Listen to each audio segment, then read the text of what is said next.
Эмне жазылган? Кайсы жазылганын карап коюш керек. Мен карабадым алы.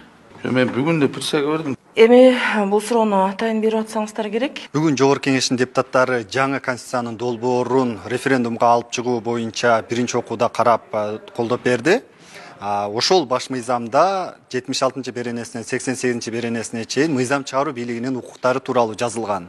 Бул тууралуу депутаттар билеби экен, азыр сурап көрөбүз. Бир жолу. Эмнеге азыр конституция боюнча эле биз? Мен карабадым алы. Мен азыр билбейм аны. Канча? Беренеге чейин эмне жазылып турат? Карабатчы керек, мен аны окугам жок. Жок, азыр окуган жоксузбу? Жаңы конституциянын долбоорун окуган жоксузбу? Жок, 76 беренесинен эстей албайм да, мейли. Бул так ошо беренелерин эмне жазылганын карап коюш керек экен. Билбейсиз, караган эмессиз буга чейин. Ал ошонун беренелерин менин нумерациясы менен эсте жок да. Анан жооп береби. 76 беренеден 88 беренеге чейин жазылган. Эмне жазылган? Барын карап чыгыш керек. Мен жалпы 3 бөлүмдү билем. 4-5 главаны билем. 76-тан 88-ге чейин. Эмне жазылган? Анан. Эмнеге? Азыр карап атабыз. Каралып атат да, буга чейин карабадыңыз беле? Убактыңыз жокпу? Мен азыр эсимде жок, мен азыр караганда айтып бере алам. Бүгүн каралып жатат, ушуга чейин караган жоксузбу? Карадык, сөзсүз. Мен азыр эсимде жок, бул жаттап алган эмес, ыр эмес да бул жаттап алгандай. Танышып көрдүңүзбү? 76 беренеден 88-ге чейин эмне тууралуу экен? Мен бүгүн да присяга бердим, пока таанышканга жетишкен жокмун. Караш керек аны. Конституцияны караш керек. Кайсы жазылганын карап коюш керек. Карадыңыз беле? Бүгүн сиздер карап атасыздар да. Жок, карап атабыз, эми ал жерде көп да ал беренелер толтура. Эми баарын эстей албайсың да. Парламенттин укуктары тууралуу мыйзам канчанчы беренеде каралып турат? Анын ошо беренесин караш керек ошончу.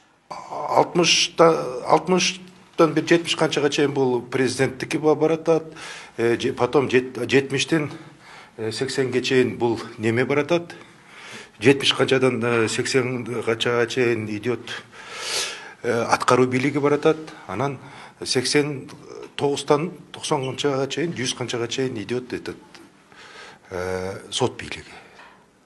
Эми бул суроону атайын берип атсаңыздар керек. Талкуу болду бардыгы. Эми референдумдан кайсы эмне жазылса дагы референдумда эл чечет. Жок, сиз өзүңүз кызыгып көрдүңүз, эмне жазылса эл чечет деп эле кой берип кое бересиз. Конечно, кызыгып көрдүм. Ошо эмне жазылган анда? Бардык нерсе жазылган. Бардык нерсени кандай түшүнсө болот? Мен сизге айттым, ошол сунушталган конституцияны сиз да окудуңуз, мен да окудум. Эми сөзүнүн кыскасы мына эл чечиле турган болуп атат.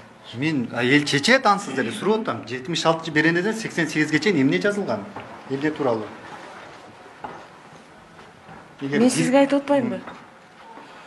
Биринчи конституциянын биринчи беренесинен баштап аягына чейин сунушталганын баарын эл чечет. Ар бир беренени азыр алып чыксак, аякта толтура сөз бар. Анын баарын мен алып азыр кантип окуйм? 76-тан 88-ге чейин маанилүү бир глава бар да. Анын маанилүү кайсыл тарабын айтам? Баары маанилүү конституцияда. Бардыгы маанилүү. Окудуңуз беле өзү? Окугам. Ман баягы жаттап окуган жокпуз да биз. Беренелердин баарын өзүбүздүн ойлорубузду айтып атабыз. Рахмат, Мирлан Исахбекович, айта аласызбы ушу 76 беренеден кандай эле 80 шашып баратасыз. Президенттин уйгар муктары боюнча 66-70 70 тегерегинде беренелерге чейин жазылган. Андан кийинкиси бул аткаруу бийлиги, парламенттин уйгар муктары ошолор камтылган. Демек, президенттин ыйгар укуктары жазылган беренелерди такып билет экенсиз дагы. Өзүңүз иштеп жаткан парламенттин укуктары тууралуу мыйзамга кызыкпаптырсыз да. Мен айтып кетпедимби?